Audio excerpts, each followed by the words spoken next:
বেহেশতা যাকে আজারে নবাশো কাছে রাবা কাছে করে নবাশো সোহবাত বড় দামি এক সম্পদ। মোহাব্বত আর সোহবত দামি একটা সম্পদ। এরে আল্লাহর গোলাম, এজন্যই তো প্রবাদ আছে, সৎ সঙ্গে সর্ববাস, অসৎ সঙ্গে। পারস্যের এক কবিকুল সম্রাট শেখ সাদি রহমাতুল্লাহর ঘটনা। তিনি 30 বছর দুনিয়াটা ভ্রমণ করেছেন। 30 বছর ঘুরে ঘুরে যা দেখছেন আল্লাহর কুদরত, এগুলো দিয়ে তিনি আবার লেখছেন। লেখার পরে কিতাব হয়েছে, এমনই মকবুল কিতাব তিনি নাই, তার লেখা কিতাব আমাদের মাদ্রাসার পাঠ্য হয়ে গেছে। সাদির কিতাব এখনো প্রত্যেক মাদ্রাসায় পড়ানো হয়। এবং পারস্যের কবি, ফার্সি ভাষার কবি, সুন্দর করে কবিতা লিখছেন ফার্সি ভাষায়। বুঝানো মানুষ কম, বুঝানো মানুষ কম। এখন তো ফার্সি নাই, এগুলো করে কি লাভ হবে? সাদি রহমাতুল্লাহ আলাইহি তার কিতাবের মধ্যে একটা ঘটনা লিখেছে। বলেন, আমি একদিন গোসলখানায় গোসল করার জন্য প্রবেশ করলাম। গোসলখানায় যাইয়া দেখি গোসলখানার ভেতর থেকে আতরের ঘ্রাণ আসতেছে। কিসের থেকে? ঘুমাইতেছেন? গোসলখানার থেকে আতরের ঘ্রাণ। এত ঘ্রাণ কেন? চতুর্দিকে আমি নজর দিলাম, এত ঘ্রাণ কিসের থেকে আসে? খুঁজতে খুঁজতে কিছুই পেলাম না, কোথাও না, কিছুই না। দেখলাম একটা মাটির চাকা পড়ে আছে। সাদি বলে, মাটির চাকাটা হাতের মধ্যে নিয়ে নাকের কাছে নিয়ে দেখি ওই মাটির থেকে মেশকের ঘ্রাণ আসতেছে।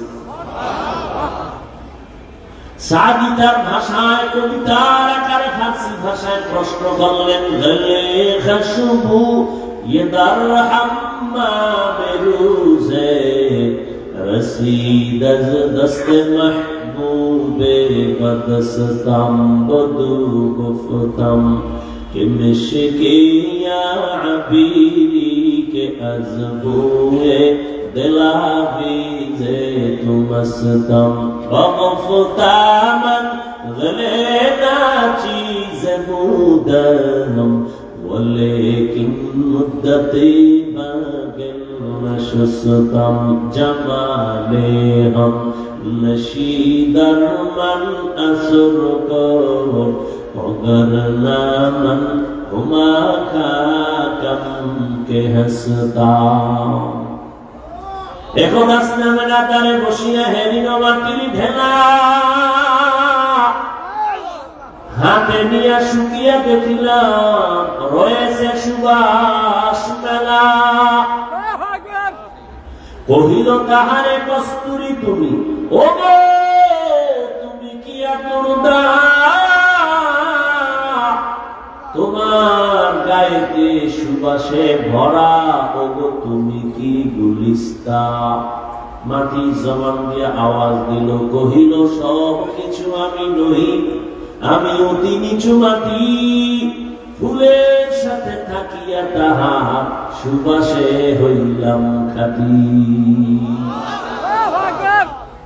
সাদি প্রশ্ন করলেন, এই মাটি তুমি আতরদা নাকি মেশক নাকি আম্বর? মাটি বলে কিছুই না, তো এত ঘ্রাণ কেন? মাটি বলে, আমি একটা ফুলের গাছের গোড়ায় থাকার কারণে ঘ্রাণ আমার মধ্যে চলে আসে। সাদি এবার দুনিয়ার মানুষের বয়ান করে, মানুষেরা একটা মাটির চাকা ফুলের গাছের গোড়ায় থাকার কারণে মাটির মধ্যে যদি ফুলের ঘ্রাণ আসতে পারে, একটা গুনাহগার দুনিয়া বলা মানুষ যদি আল্লাহওয়ালার নেক নজরে পড়তে পারো, আল্লাহওয়ালার সাথে যদি সম্পর্ক লাগায় দাও, আল্লাহওয়ালার নেক তাওয়াজ্জু যখন তোমার কলবের মধ্যে গিয়ে লাগবে, আল্লাহ ওলিদের নেক নজরে পাওয়ার আর পাওয়ার, এই পাওয়ার সমান নজরের মধ্যে নাই। আল্লাহ এ পাওয়ার দান করেন, কোন বেনামাজিকে দেন না, কোন গুনাহগারকে দেন না। আল্লাহ এই পাওয়ার একমাত্র তার প্রিয় ওলিদের দান করে। আউলিয়ারা কারে উকবা ইখতিয়ার, জাহেলারা কারে দুনিয়া ইখতিয়ার, গাইলে মোমেন সোই মোমেন মিশাবর, গাইলে কাফের সোই কাফের মিশাওয়ার। 3 দিন ব্যাপী মাহফিলের এই প্যান্ডেল এখন বেহেশতের বাগান হয়ে গেছে। আরো আস্তে করে বলুন। আর সে আজিমের মধ্যে আমার ফেরেশতাদেরকে নিয়ে একটা সুন্দর মজলিস মিলাইছে। ফেরেশতাদেরকে সাক্ষী রেখে বলেন, ফেরেশতারা বলো, ওই চান্দনা চৌরাস্তার ভেতরে মানুষগুলো শীতের ভেতরে, ঠান্ডার ভেতরে দোকান বন্ধ করে, ঘর বন্ধ করে, চাকরি বন্ধ করে কেন এরা বসে? আল্লাহ জানেন না? জানার পরেও ফেরেশতাকে আল্লাহ জিজ্ঞেস করেন, বলো ওরা ওখানে কেন বসে, কি চায়? ফেরেশতারা কয়, আল্লাহ এরা আপনাকে চায়। কারে চায়? ইয়া ইলাহি তু মেরা মাবুদ है, या इलाही तू मेरा माशूक है, या इलाही मुझसे मुझको दूर कर, ताकि देखो मुझ में तुझको एक नजर, या इलाही तू मेरा माबूद है, या इलाही तू मेरा माशूक है। ফেরেশতারা কি চায়? বলে, ও আল্লাহ এরা কিছুই চায় না, টাকা চায় না, বাড়ি চায় না, গাড়ি চায় না, কিচ্ছু চায় না, তোমাকে চায়। হ্যাঁ, আল্লাহ তোমার বানাবো শান্তির ঠিকানা, তারা জান্নাত চায়। সুবহানাল্লাহ। ফেরেশতারা বলেন, হে আল্লাহ এই বান্দাগুলো তোমার বানানো শাস্তির ঠিকানা জাহান্নাম থেকে সবাই মুক্তি চায়। আল্লাহ বলেন, ও ফেরেশতারা আমি আল্লাহ কি কোনদিন দেখছিনি বলো? ফেরেশতারা বলেন, না আল্লাহ এরা কোনদিন আপনাকে দেখে নাই। আমার জান্নাত দেখছিনি? কয় না। আমার জাহান্নাম দেখছে নাকি? বলে না, দেখে নাই। আল্লাহ কয়, যদি দেখতো আমার বান্দারা যদি বলো আমি আল্লাহকে, যদি ওরা দেখতো কেমন করত? ফেরেশতারা বলেন, হে বানি তোমাকে যদি একবার দেখতো রব্বে কাবার হয়ে যাইতো, তোমাকে পাওয়ার জন্য পাগলের মতো তারা ছুটতো। আমার জান্নাত যদি দেখতো কেমন করতো? ফেরেশতারা বলে, এরা পাগলের মতো হয়ে যাইতো জান্নাতে ঢোকার জন্য। আমার জাহান্নাম যদি দেখতো কি করতো? ফেরেশতারা বলেন, হে আল্লাহ আপনার জাহান্নাম দেখলে জাহান্নামের আগুনের ভয়, এরা জীবন দিয়া পালাবার জন্য পাগল হয়ে দৌড়াইতো। আল্লাহ বলেন, ফেরেশতা সাক্ষী থাক, তোমরাই তো মানুষ বানাইতে নিষেধ করেছিলাম, আজ আমি তোমাদের সাক্ষী রেখে ওয়াদা করতেছি আর আমাকে না দেখে আমার মায়া মোহব্বত নিয়ে যারা পড়ছে, আমার জান্নাত না দেখে যারা জান্নাত পাওয়ার আশায় পড়ছে, আমার জাহান্নাম না দেখে জাহান্নামের আগুনের ভয় যারা এখানে বসে আর মুক্তি চায়, সাক্ষী থাকো আমি আল্লাহ এদের জীবনের সব গুনাহগুলো মাফ করে দিলাম। আতিনা ফি দারে দুনিয়া না হাসানা, আতিনা ফি দারে উকবা না হাসান, ইয়া গিয়াসাল মুস্তাগীসিন ইহদিনা লিফতিখারা বিল উলুমি ওয়াল গিনা। হর গরিতে নেকো তু তৈয়ার হ্যায়, जो न मांगे उससे तू बेजार है। আল্লাহ বলে সবাই মাফ, এই ক্ষেত্রে যারা আছে সব মাফ।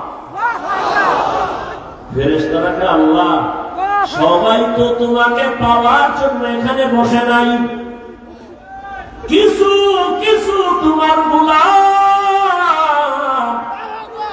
এরা তোমাকে পাওয়ার জন্য প্যান্ডেলে আসে নাই, এরা অন্য কাজে যাইতেছিল। হঠাৎ তোমার কোরআনের আওয়াজ পাইয়া দেখার জন্য তারা ভেতরে ঢুকছে। এরা বয়ান শুনতে আসে নাই, এরা হঠাৎ করে ঢুকছে, বাড়ির থেকে ওয়াজের নিয়তে আসে নাই। আল্লাহ কয় ফেরেশতা সাক্ষী থাক, তাদেরও মাফ করে দিলাম। ও আল্লাহ তাদের কেন মাফ করলা? তারা তো শুনতে আসে নাই। আল্লাহ কয় আবার আশিকদের আমি বড় মহব্বতের নজর করে দেখেছি, আমার যারা না দেখি আমাকে পাওয়ার জন্য পাগল,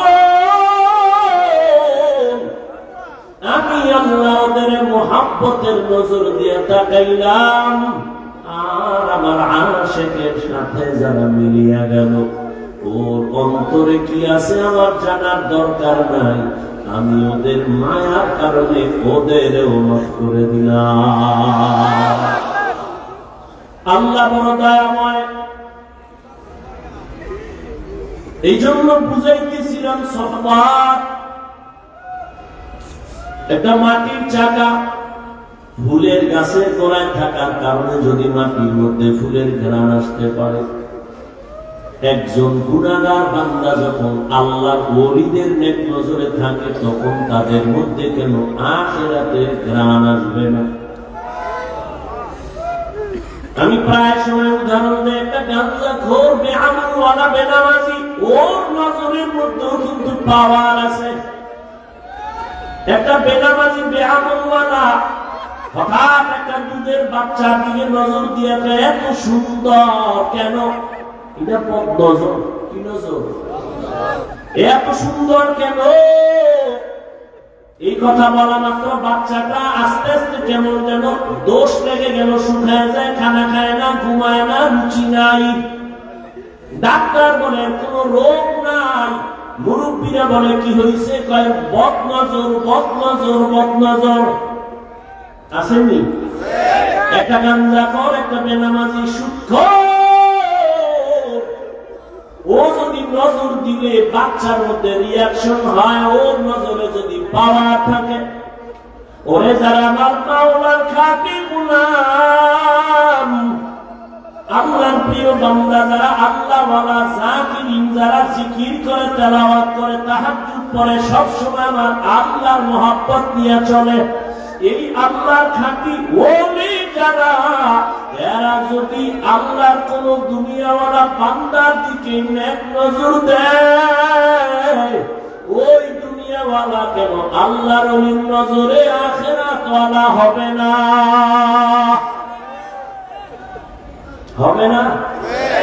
আল্লাহওয়ালার নজরের মধ্যে পাওয়ার পাওয়া রাসূলুল্লাহ সাল্লাল্লাহু আলাইহি ওয়া আলিহি ওয়া সাল্লাম ইত্তাকু ফিরাসাতাল মুমিন ফাইন্নাহু ইয়ানজুরু বিনুরিল্লাহ। আল্লাহর নবী বলেন, এই দুনিয়ার উম্মতেরা, আল্লাহর প্রিয় বান্দা মুমিন, এদের স্পেশাল পাওয়ারকে তোমরা ভয় করিও। কারণ এরা যা দেখে তোমরা তা দেখো না। আল্লাহ তাআলা এদের পাওয়ার দান করেন, তুমি দেখবা না। আল্লাহর প্রিয় বান্দারা দেখেন, চামড়ার চোখ দিয়ে দেখে না, আল্লাহর দেওয়া নূরের আলো দিয়ে তারা অনেক কিছু দেখতে পায়। আল্লাহর দেওয়া নূরের পাওয়ার, আল্লাহ তাআলাই পাওয়ার তার প্রিয় বান্দাদের দেন। কোন বেনামাজিকে এই পাওয়ার দিবেন না, সুদখোরকে দিবেন না, হারামখোরকে দিবেন না। এই পাওয়ার আল্লাহ মুত্তাকি যারা তাদেরকে দান করবেন, তাকওয়াওয়ালাদের এই পাওয়ার দান করবেন। এই জন্য আল্লাহর প্রিয় বান্দা যারা ওলি, যারা আউলিয়া, এদের নজরের মধ্যে পাওয়ার আর পাওয়ার আর পাওয়ার আর পাওয়ার আল্লাহ দান করেন। এই পাওয়ার দিয়া তারা এখানে থেকে বহু কিছু দেখতে পায়। পয়গম্বরের একজন সাহাবী ওমর ফারুক রাদিয়াল্লাহু তাআলা আনহু, তিনি খুতবা পড়তেছেন। খুতবার ভেতরে হঠাৎ করে একটা অপ্রাসঙ্গিক একটা শব্দ উচ্চারণ করলেন, ইয়া সারিয়াতাল জাবাল, ইয়া সারিয়াতাল জাবাল, ইয়া সারিয়াতাল জাবাল। এই সারিয়া, পাহাড় পাহাড় পাহাড়, এ সারিয়া পাহাড় দেখো। ওমরের আওয়াজটা যেখান থেকে দিলেন মদিনাতুল মুনাওয়ারা, ওখান থেকে ওই সারিয়া 2000 কিলোমিটার দূরে ছিল ইরানে। 2000 কিলোমিটার, 2000 কিলোমিটার দূর ইরানে তখন যুদ্ধ চলে। ওমর খুতবা পড়ার মাঝখান দিয়ে বলে, সারিয়া, পাহাড়টাকে কাছে রেখে যুদ্ধ চালাও, পাহাড়ের অপর দিকে দুশমন। সারিয়াকে জিজ্ঞাসা করা হলো, এই সারিয়া, ওমরের আওয়াজটা শুনছিলি নি? সারিয়া বলে, কাছে বসিয়া বললে যেমন শোনা যায় তেমনি শুনেছি।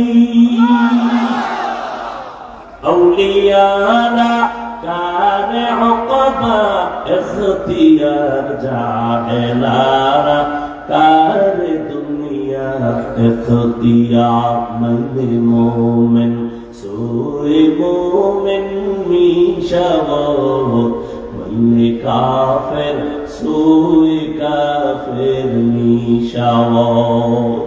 এই জন্য আল্লাহ তাআলা বলেন, ইয়া আইয়ুহাল্লাযীনা আমানুত্তাকুল্লাহ ওয়া কুনু মা'আস সাদিকিন। ও দুনিয়ার মুমিন, তুমি আমি আল্লাহকে ভয় করো, তাকওয়া অর্জন করো। আর আমার প্রিয় গোলাম যারা আমার ওলি সাদিকিন সালিহিন, এদের বন্ধু হইয়া থাকো। কেন? তোমার জীবনটাকে তুমি গড়ার জন্য আল্লাহওয়ালাদের সাথে বন্ধুত্ব বানাও, তাদের নেক নজর লাগাও। কতক্ষণ তোমার রংটা তাদের রঙে রঙিন হবে না, যতক্ষণ ঢাকা কলেজে গিয়া দেখ, জাহাঙ্গীরনগরে গিয়া দেখ, কলেজের ছেলে লেখাপড়া করে, মাথায় পাগড়ি লাগানো, বড় দাড়ি, বড় জামা, পেছন থেকে তাকাইলে মনে হয় যেন কোন মসজিদের খতিব। এই যুবক বাবা, কোন মসজিদে নামাজ পড়াও? যুবক পেছনে ফিরে বলে, আস্তাগফিরুল্লাহ, আমি তো আরবি ভালো করে পড়তে পারি না, আবার কোথায় নামাজ পড়াবো? বলে, তাহলে তুমি কোথায় করো, কি করো? বলে, আমি ঢাকা কলেজে পড়ি। তোমার এই হালাত কেন? মাথায় পাগড়ি কেন? তুমি কলেজে পড়ো, তোমার দাড়ি এত বড় কেন? তুমি ঢাকা কলেজে পড়ো, তোমার জামা এত বড় কেন? কয়, আমার আল্লাহর ওলিদের নেক নজর লাগাইছি, আল্লাহওয়ালাদের নেক সোহবত লাগাইছি। আল্লাহওয়ালারা যখন নেক নজর দিয়ে তাকায়, আল্লাহর রহমতের দৃষ্টিটার উপরে বর্ষণ হয়। আমি কলেজে পড়িয়াও আমি এক বেলার নামাজ বাদ দেই না। सोहबते साले तोरा साले कुनात सोहबते ताले तोरा ताले कुनात ज़माना सोहबते बा औलिया बेहतेरा सद साला ताअत बेरिया। আচ্ছা আমাকে একটা সত্য কথা বলেন তো, আল্লাহকে সাক্ষী রেখে আমার যুবকদেরকে বলছি, শিক্ষিত বাবারা, এই যে প্যান্ডেলে বসছেন, দু চার কথা শোনার পরে আল্লাহকে সাক্ষী রেখে বলেন, আপনার দিলের মধ্যে কিন্তু দাগ কাটছে, ধাক্কা লাগছে? মিথ্যা বললেন, লাগছে? এই নগদ নগদ প্রমাণ। ওলামায়ে কেরামের সামনে বসলে যদি 1 ঘন্টার কারণে আপনার দিলের মধ্যে একটু ধাক্কা লেগে যায়, আমি তো আল্লাহর কসম করে বলি, যেই আল্লাহর বান্দা উলামায়ে আহলে হক আল্লাহ আমাদের সামনে 1 ঘন্টা না, বছরকে বছর, বছরকে বছর, বছরকে বছর আল্লাহ ওয়ালাদের সঙ্গে জীবন কাটাইবে, ওই আল্লাহ ওয়ালার নজরে আর বায়ানের দিনের মধ্যে ধাক্কা লাগতে লাগতে লাগতে লাগতে এমন ভাবে ওর অন্তর থেকে দুনিয়া দূর হয়ে যাবে, ওই বান্দা তখন আমার আল্লাহর এমন আশিক হয়ে যাবে, ওই বান্দা হাঁটতে চলতে উঠতে বসতে সব সময় তালাশ করবে আমার মালিক। ওই বান্দা খানা খাওয়ার ভেতরেও তালাশ করবে খানা কার দেওয়া নিয়ামত। বান্দা চিন্তা করবে, আমি খানা খাইতেছি কিন্তু এই খানা আমার কে খাওয়াচ্ছেন? ওই মালিকের তো এখনো পর্যন্ত চিনলাম না। দুনিয়ার বাড়ি গাড়ি টাকা পয়সা সব আমি পাইলাম, আমার বাড়ি আমার গাড়ি আমার টাকা আমার আমার আমার বলি, কিন্তু চিন্তা করিয়া দেখলাম মরার পরে যে কবর হবে সেই কবরও কিন্তু আমার না। যেই কবরে আমাকে রাখবে এই কবরও আমার না। আমার হাতে একটা ঘড়ি লাগানো আছে, আমি যদি মরিয়া যাই একটা ঘড়ি খুলে আর একজনের হাতে দিয়ে বলবে ঘড়ি আমার। তা আমার যা বলতেছি আসলে আমিও তো আমার না। এরে দুনিয়ার আসে, দুনিয়া নিয়ে ভাবতে ভাবতে ভাবতে ভাবতে তোমার ঘুমের মধ্যে দুনিয়ার নাম আছে দাঁড়াইলো দুনিয়া। এজন্য শামসুল হক ফরিদপুরি রহমাতুল্লাহ আলাইহি বলেন, দুনিয়াতে যত মানুষ দেখো সব পাগল পাগল পাগল, সব পাগল। কেউ টাকার পাগল, কেউ ক্ষমতার পাগল, কেউ নারীর পাগল, কেউ গাড়ির পাগল। কি দুনিয়ার সব পাগল, কেউ টাকার পাগল, কেউ ক্ষমতার পাগল, কেউ নারীর পাগল, কেউ গাড়ির পাগল। কথা বলেন, সবাই কিন্তু পাগল। যে নারীর পাগল 24 ঘন্টা তার স্বপ্নে নারী নারী নারী, যে গাড়ির পাগল সে স্বপ্নের মধ্যে গাড়ি আর গাড়ি, যে বাড়ির পাগল উঠতে বসতে চলতে ফিরতে বাড়ি বাড়ি আমার বাড়ি আমার বাড়ি আমার বাড়ি, যে ক্ষমতার পাগল সে ঘুমায়, ঘুমের থেকে উঠে সব সময় আমার ক্ষমতা আমার চেয়ার আমার চেয়ার। সবাই কি পাগল? সবাই কি?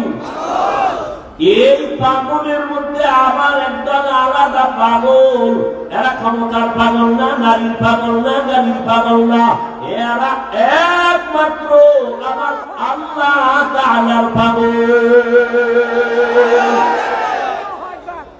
কার পাগল? আমার কথা বুঝেননি? সবাই কি? সবাই কি? আমার কথা কার প্রশ্ন থাকলে বলেন যে না কেউ পাগল না। সবাই পাগল না? নারীর পাগল, গাড়ির পাগল, টাকার পাগল, ক্ষমতার পাগল, চেয়ারের পাগল, ঠিক নেই?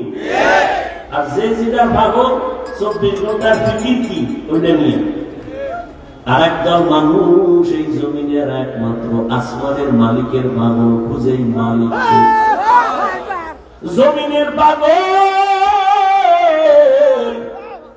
তালাশ করে এই জমিনের মালিককে, বারবার তালাশ করে এই জমিনকে বানাইলে, সূর্যের দিয়ে তাকা তালাশ করে এই সূর্যের মালিককে, চন্দ্রের দিয়ে তাকে চন্দ্রের মালিক, বান্দা হাঁটতে চলতে ভাবে আমি যে কত সুন্দর ভাবে কণ্ঠ বাজাইয়া কথা বলি, কণ্ঠ আমার কে দিয়েছে? আমি ঘুমাইয়া বলিয়া গেছি, ঘুমের মানুষ মারার মতো কোন হুশ নাই, ঘরে চোর ঢুকছে টের পাওয়া যায় না, মহিলার কানের অলঙ্কার নিয়ে গেছে চোরে টের পায় না, কেমন মরা। আল্লাহ যারা পাগলেরা ভাবে এই মরা থেকে কে আমার আবার সজাগ করবে। এই ভাবতে ভাবতে তার মধ্যে এমন একটা ফিকির চলে আসে, ওই বান্দা এখন ও আল্লাহর মহব্বত এমন ভাবে এসে যায়, ও ডানে বামে সামনে পেছনে এমন একটা অবস্থা তার তৈরি হয়, ওই বান্দা তখন শুধু আল্লাহর তালাশ করে, আল্লাহর তালাশ করে কেমনে তার সাথে মোলাকাত হবে।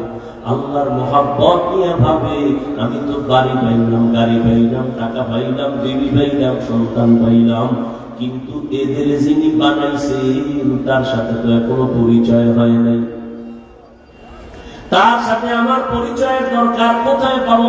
যাদের সাথে পরিচয় আছে তাদের কাছে যাও, তারা হলো আল্লাহর বিশেষ বান্দা সাবিকিন। এদের সাথে যাইয়া তুমি আমার মালিকের সম্পর্ক লাগাও। ও বান্দা, তুমি অচেনা জায়গায় তুমি যদি যাও, একটা তোমার পরিচিত লোক পাও, তোমার কলিজাটা বড় হয়ে যাবে। অচেনা জায়গায় আমার কোনো টেনশন নাই, আমার এক বন্ধু পেয়ে গেছি। ও বান্দা, ওই বন্ধু তোমারে বলবে কোনো টেনশন করিও না, তুমি বসো, নাস্তার আয়োজন করি, খানার আয়োজন করি। ঠিক বাবা, তোমার আমার অচেনা জিন্দেগি মরণের পর শুরু হয়ে যাবে। আমার আল্লাহকে যদি বন্ধু বানাইয়া যাও, ওই কবরেও কোনো চিন্তা নাই, হাসরেও চিন্তা নাই। কোনদিন আল্লাহ পাক তোমাকে তওবার করে জান্নাতের ময়দানে নিয়ে যাবেন। ওই আল্লাহর সাথে সম্পর্ক তৈরি করানোর জন্যই হলো আল্লাহ ওয়ালাদের এই আওয়াজ আর এই বয়ান। আমাদের বয়ান কি? তুমি দুনিয়ার কাজ করো, যেমন একজনে দুনিয়া দুনিয়া কইলে আর নামাজে দাঁড়াইলেও তার খেয়াল দুনিয়া, কথা ঠিক না? আল্লাহ ওয়ালাদের কাজ হলো তুমি দোকানদারি করো, কিন্তু আল্লাহর সাথে এমন ভাবে সম্পর্ক তৈরি করো যে দোকানে থাকলেও তোমার অন্তরে থাকবে আল্লাহ আল্লাহ আল্লাহ। বান্দা, তুমি ঘুমাইতে গেলেও তোমার অন্তর থাকবে আমার মালিকের জন্য বেকারাম। তুমি যেখানে যাও, তুমি যেখানেই যাও না কেন, সেখানে তুমি চিন্তা করবা আমার আল্লাহ, আমি কোথায় যাই, কি করি, কি কল্পনা করি, মনে মনে কি করি, সব আমার কে জানেন?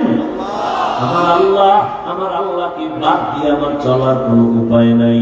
বান্দার এই আলাপটা তৈরি হওয়ার জন্য উলামায়ে কেরামের সোহবত ছাড়া কোনো পথ নাই। এরে আল্লাহর বান্দারা, আল্লাহর ভয় তাকওয়া অন্তরে জমা করো। আল্লাহর ভয় না থাকলে কোনদিন কোন বয়ানের দ্বারা মানুষের অন্তর সোজা হবে না, গুনাহ থেকে বাঁচার উপায় নাই। আল্লাহর ভয়ের নাম তাকওয়া। এই তাকওয়া অর্জন করার জন্য লাগবে আল্লাহ ওয়ালাদের নেক নজর। নেক নজর যখন লাগবে তখন অন্তরে আল্লাহর ভয় চলে আসবে। তখন গুনাহ করতে গেলে বাধা হবে, আরে আমি গুনাহ কেন করব, এই শাস্তি তো সহ্য করা যাবে না। এরে আল্লাহর বান্দা ও আমার যুবক, তুমিও মুসলমান, আমিও মুসলমান। তোমার আমার আল্লাহ দুই না এক? তোমার আমার নবী, তোমার আমার কোরআন, তোমার আমার কাবা, তোমার আমার ধর্ম, তোমার আমার কালেমা। দুনিয়াতে আসছি দাওয়াত, বিদায় বেলা কাফন হবে সবার এক তিনটা, না কার একটা বেশি? সবার বেলা তিন কাফন। কবরের সাইজ হবে এক, কাফনের কালার হবে এক। ও আল্লাহর বান্দা, কবরে রাখার পরে বিদায়ের পর ওই কবরে প্রশ্ন হবে তিনটা, তাও এক। কে তুমি, ধনী না গরিব, আলেম না মূর্খ, জানার দরকার নাই।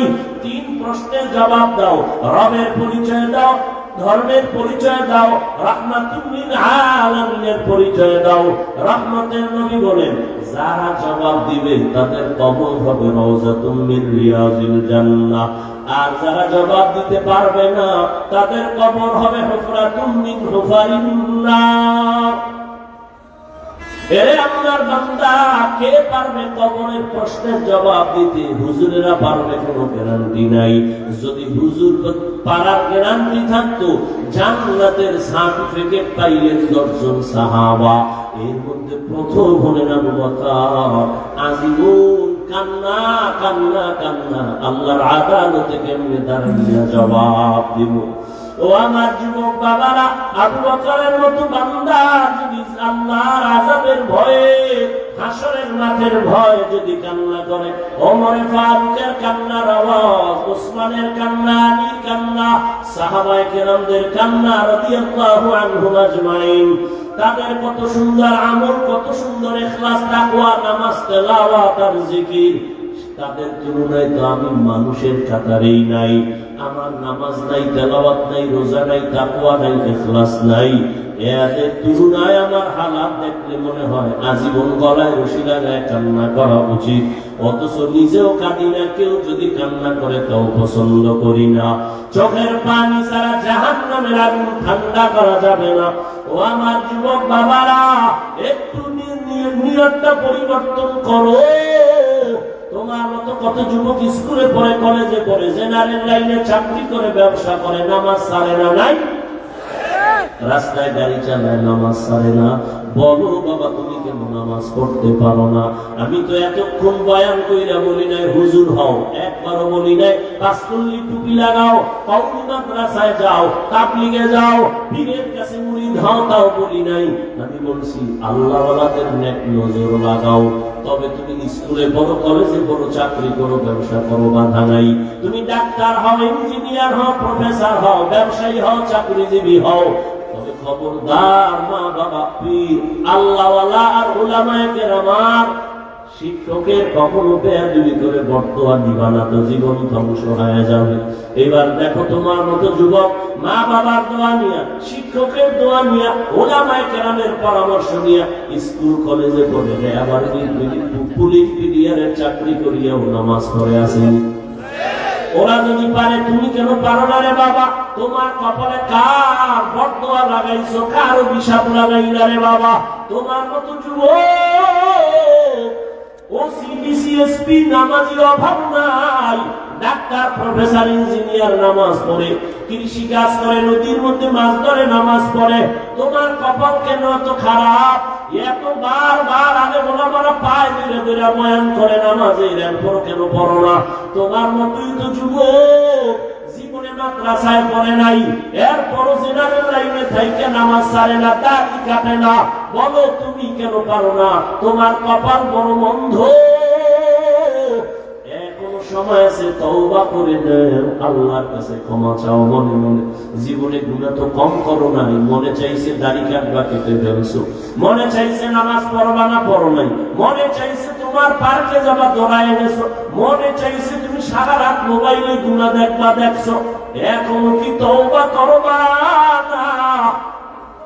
এখনো কি ফিরবা না? আর কতদিন তোমার গুনাহ করা লাগবে?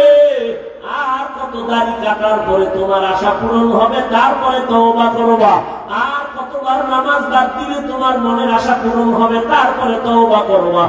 আর কত আলেম ওলামার বিরোধিতা করলে তোমার মনের আশা পূরণ হবে, তারপরে তওবা করবা? আর কত মোবাইলে সারা রাত গুনাহ দেখলে তোমার আশা পূরণ হবে, তারপরে তওবা করবা? আর কতবার দাড়ি কাটলে তোমার মনের আশা পূরণ হবে, তারপরে তওবা করবা? তবে এটাও তুমি ভাবিও, তোমার হায়াতের বাকি কত। মহামারী করোনায় যুবকের লাশ, ছাত্র জনতার আন্দোলনে যুবকের লাশ, পানির নিচে, গাড়ির নিচে, ঘুমের বিছানায় যুবকের লাশ। ও আল্লাহর বান্দারা, এখন তওবা করো, না হয় বলো আমাদের কথা কেন তোমরা মানবা না? আমরা তো আল্লাহ, কোরআন, নবীর আওয়াজ আর হাদিস দিয়ে বয়ান করি।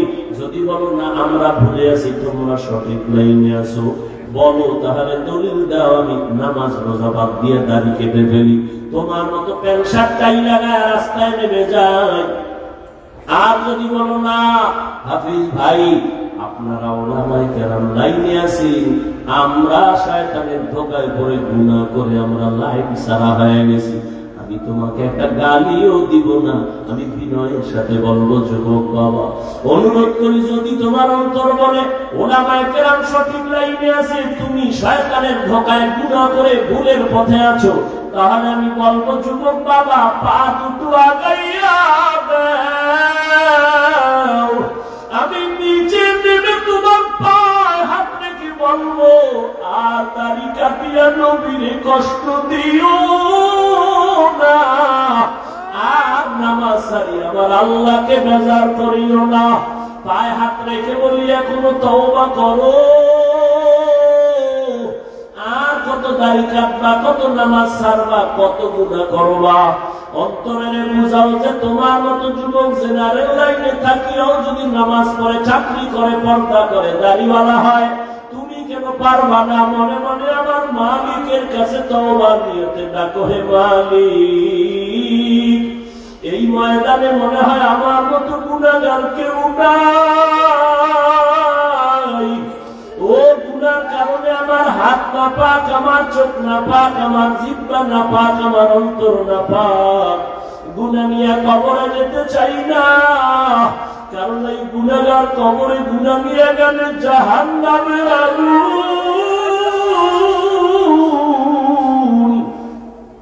গুনাহ নিয়ে কবরে গেলে দুই পার্শ্বের মাটির চাপ সহ্য করতে পারবা না রে বাবা। দুনিয়াতে সূর্যের গরম সহ্য করতে পারি না, মশার কামড় সহ্য করতে পারি না, একটা বেতের বাড়ি সইতে পারি না। ওরে গুনাহ নিয়ে গেলে কবরে যদি যাই, ওই জায়গায় তো আবার মাওলানাগিরি চলবে না, মুফতিগিরি চলবে না, বক্তাগিরি চলবে না। ওই জায়গায় গিয়া যদি তিনটা প্রশ্নের জবাব দিতে না পারি, আমার আল্লাহ রাগ হইয়া আওয়াজ দিবেন, ও ফেরেশতারা, জাহান্নামের আগুন দিয়ে কবরটা ভরিয়া দাও। এই নাফরমানের আর সুযোগ দেওয়া হবে না। আল্লাহ বলবেন, কবরের মাটি দুই দিক দিয়া জোরে জোরে চাপ দাও। এমন জোরে চাপ দিবে পাথরের হাত চুরমার হয়ে যাবে। ও আল্লাহর বান্দারা, কয়েকদিন আর দুনিয়া, চোখের সামনে কত লাশ আর লাশ, এখনো সময় আছে, তওবা করে নাও। আল্লাহর কাছে চোখের পানি ছেড়ে বলো, হে মালিক, আমি দুনিয়ার যে কোনো কাজই করি, আর গুনাহ করবো না, নামাজ ছাড়বো না, আর দাড়ি কাটবো না, বেপরদায় চলবো না, মা বাবার সাথে বেয়াদবি করবো না, শিক্ষকের দোয়া নিয়া, ওলামায়ে কেরামের নেক নজর নিয়া নবীজির তরিকা মেনে চলবো। তওবা করার মতো যদি অন্তর তৈরি হয়, ও পর্দার আড়ালের মা বোনেরা, আপনার মতো কত মা এখনো আছে, পর্দা করে, নামাজ পড়ে, মোবাইলে সময় নষ্ট করে না, সন্তানগুলো আদর্শওয়ালা বানানোর চেষ্টা করে। ও আম্মা জানেরা, আপনারা কেন পারবেন না? স্বামীর মাল হেফাজত করবেন, নামাজ পড়বেন, পর্দায় থাকবেন, মোবাইলে সময় নষ্ট করবেন না। সন্তানটাকে আদর্শ ডাক্তার বানাবেন, নেককার ইঞ্জিনিয়ার বানাবেন, গুনাহমুক্ত জীবন আপনি উপহার দিয়া সন্তানকে ভালো বানায় যাবেন। আপনার জীবনটা মরার পরও ধন্য হয়ে যাবে। এখনো সময় আছে, তওবা করে নেন, আর বেপরদায় চলবেন না, নামাজ ছাড়বেন না, মোবাইলে সময় নষ্ট করবেন না, আর সন্তানগুলোকে গুনাহের পথে চালাবেন না, আর স্বামীর মাল খেয়ানত করবেন না।